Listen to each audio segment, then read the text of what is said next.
Have you ever had an experience at work where you just knew that that experience was going to change you? It could be that you were sent to a training. It could be that you realized the impact of your work and the effect it had on people. It could be a stretch assignment or even a bad situation that you knew was going to change you and make a difference with how you did your job. I would like to tell you about a time that this happened to me. That perspective really changed. It helped me to see firsthand how integral every piece of the people side of the business was to each other. You see, I had been in human resources and operations for about 12 years. And I started with McDonald's Corporation in operations and then moved into HR. And then after that, worked also in two other companies in HR jobs. And in each of these HR situations, I was what's called an HR generalist. My title was actually Regional Human Resources Manager. And when we say that in HR, we mean that the HR person is generally responsible for all different parts of the people side of the business. This could be compensation, answering benefits questions, recruiting, hiring, training, employee relations. It could be just about anything that touches the people side of the business. So that's what I was really good at and had large territories, traveled often, and really loved that multi-unit environment.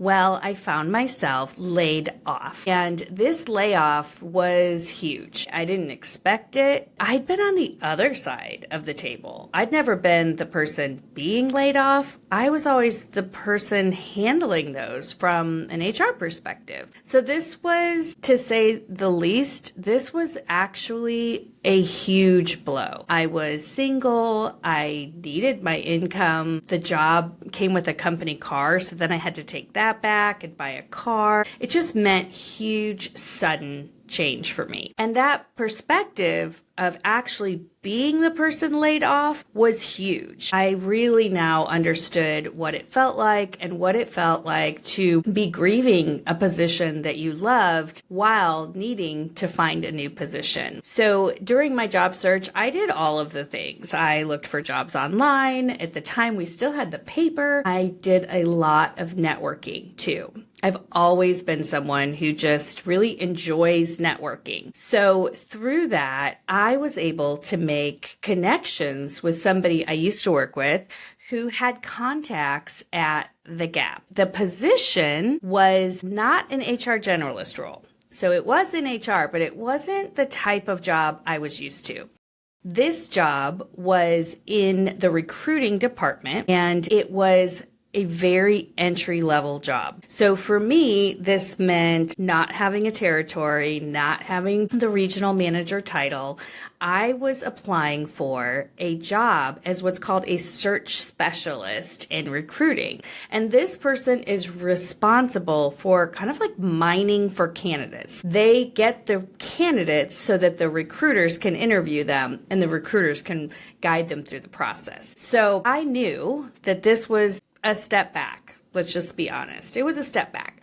And I also knew that I loved the idea of working for a company like Gap because it had the stability. I felt it had the growth opportunity. And at the time, I was dating somebody who was in the military.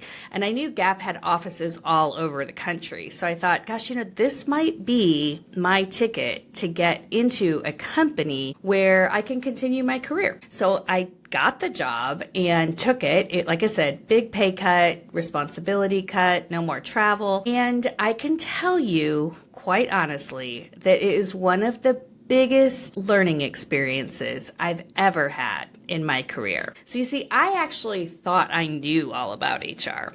I was an HR generalist. I had big responsibility. However, I had never gone deep into a specialty in HR. There's so many different parts. There are people who just do employee relations, who just do compensation, who just do benefits. And this was a job in recruiting. I was just doing one thing all day long.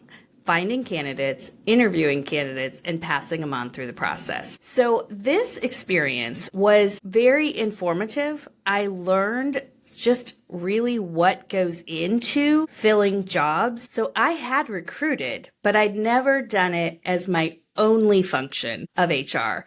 And I wasn't used to doing it all day, every day, which was a lot of repetition, but it also was just an amazing learning experience to go deep in one specialty. So let me tell you about some of the things that I learned by going deep into this one part of HR. I learned what the job seekers go through. When you're talking to job seekers day in and day out, all day long, the resume actually is more than a piece of paper. You actually build relationships with the people that you're interviewing, and you see the person, not just the resume. You see the person who might need a job, or maybe somebody who just wants more opportunity. Maybe they have a job, but they want more opportunity. And going deep into this job helped me to see that you're dealing with people's lives, I guess is the best way to put it. And people need jobs financially, they need them for their well-being, and they want a great job. Who doesn't want to elevate your job and get in with a great company? And so I did really learn to be in touch with the people side of being a job seeker and what that meant.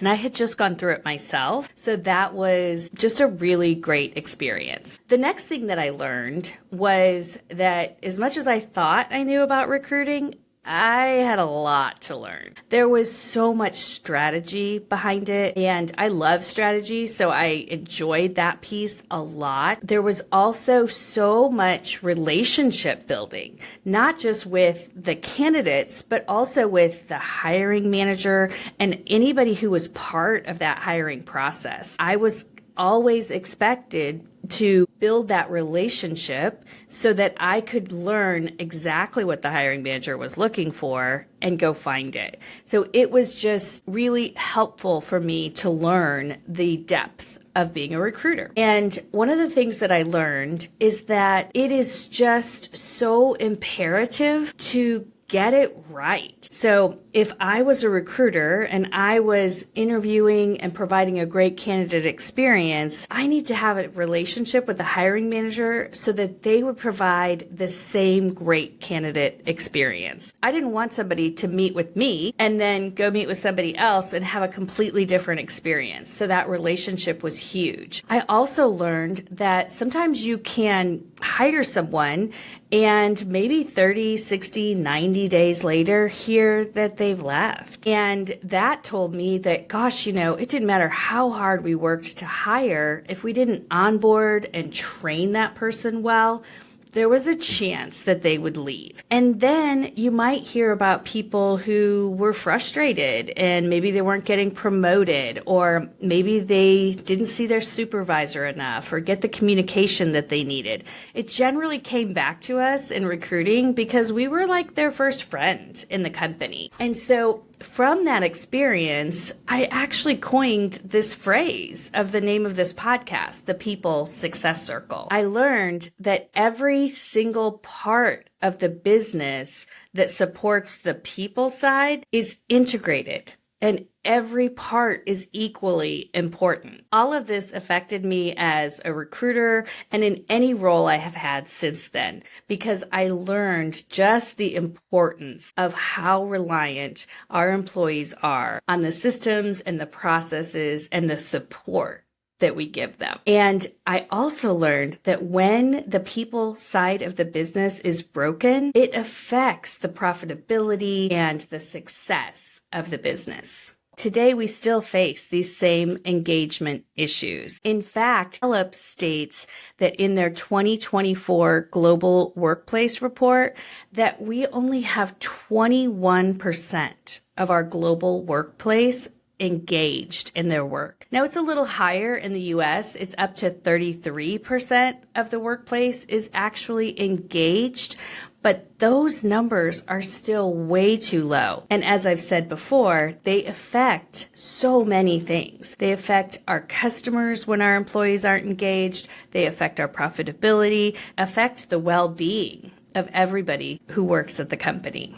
And further news is that engagement is actually continuing to drop. It is lower than pre-pandemic days, so we have a problem on our hands. It's not just a nice to do to focus on the people side of the business. It's crucial to us building businesses that are successful, that people want to work at. And I think that it's so important to talk about this in this podcast. We know that when we put people first, profits follow. We also know that when we take our eyes off the people side of the business, that low engagement happens.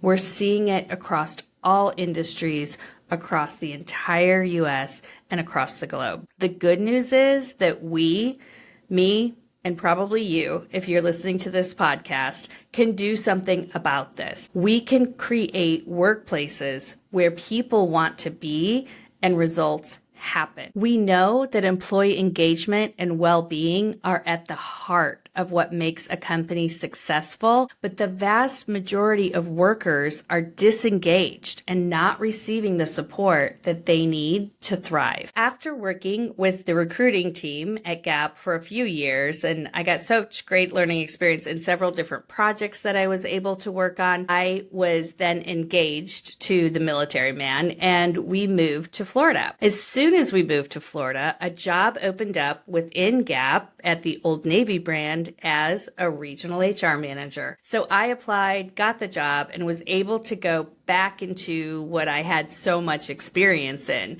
supporting a region, multi-unit, and going back to a generalist role. So I covered all parts of the HR world. And I have to tell you, when I went back into the generalist role, I was armed with so much perspective that I knew that it was going to change how I did my job. I really was able to see the people success circle was reliant on all of us, and every piece of it was so important. I was really happy to be back in the role of regional HR manager, and I was committed to use my newfound knowledge and experience to be even better than I was before. And that perspective really changed. If you're listening and you're thinking about how these challenges show up in your organization and your workplace, you are not alone. But the good news is we can fix them. Thank you for tuning in to the People Success Circle podcast. In future episodes, we're going to dive deep into strategies that affect every part of the circle,